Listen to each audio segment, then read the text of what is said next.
Et salut les potes, c'est Linko. Alors c'est parti pour le suivi agissant. On va commencer tout de suite avec Alpha qui mi-octobre nous a malheureusement quittés. Et ouais, quand tu te rappelles, dans la dernière vidéo, elle avait déjà perdu toutes ses ouvrières et malheureusement, elle a dépéri.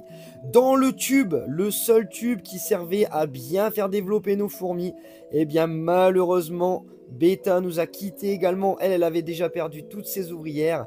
Et maintenant, on va passer à J100. Les deux survivantes sont Seta et Deta.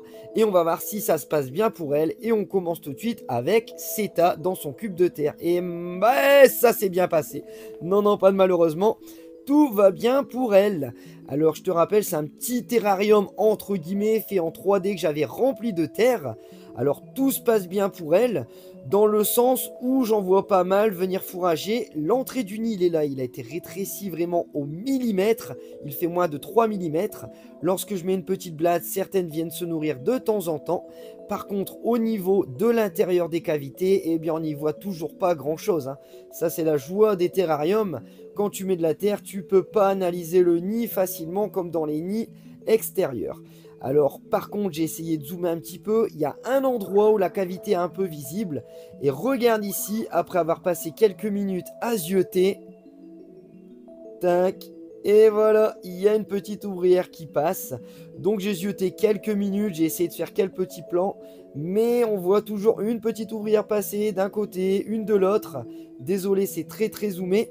Mais en tout cas, il y a de la vie. Alors j'ai pas vu d'œuf, j'ai pas vu la gine. Mais j'ose espérer que ça se passe très bien dans leur milieu favori. Leur milieu terrestre. On va passer à la suivante, à Seta. Et elle, eh ben ça s'est bien passé aussi. Mission accomplie. La dernière fois, dans la dernière vidéo, elle était encore dans le tube normal. Elle n'était pas passée dans le tube silicone. Le tube de transport s'étant asséché, elles ont très vite pris part dans le tube rempli d'une surface de silicone. Comme quoi, ça ne les effraie pas, ça ne va pas les tuer et rien du tout ne va les déplaire à ces fédoles. Au niveau de l'ADC, bah, ça se passe plutôt bien aussi. Pareil, là j'ai rajouté un abreuvoir, contrairement à l'autre qui est bien humidifié par la terre. Et comme tu peux voir ici, là on va pouvoir avoir un visu magnifique au niveau de l'ouvrière, de la gine et de son couvain.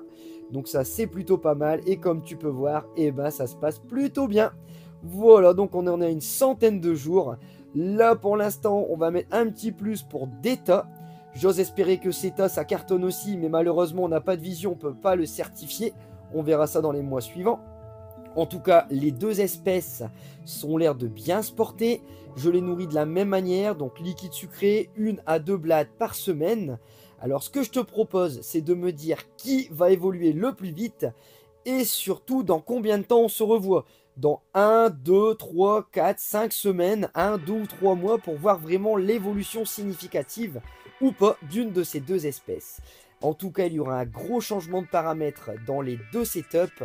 C'est que je vais enfin y mettre de la chaleur. Et ouais, comme tu le savais, j'avais ces espèces chez moi. Là, les autres sont en diapause.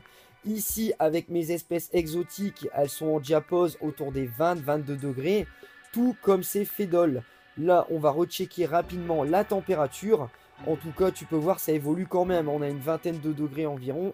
Mais ça évolue petit, hein. C'est des fédoles, ça pourra aller beaucoup plus vite si on les tartine en chaleur. Tu connais bien l'évolution des fédoles.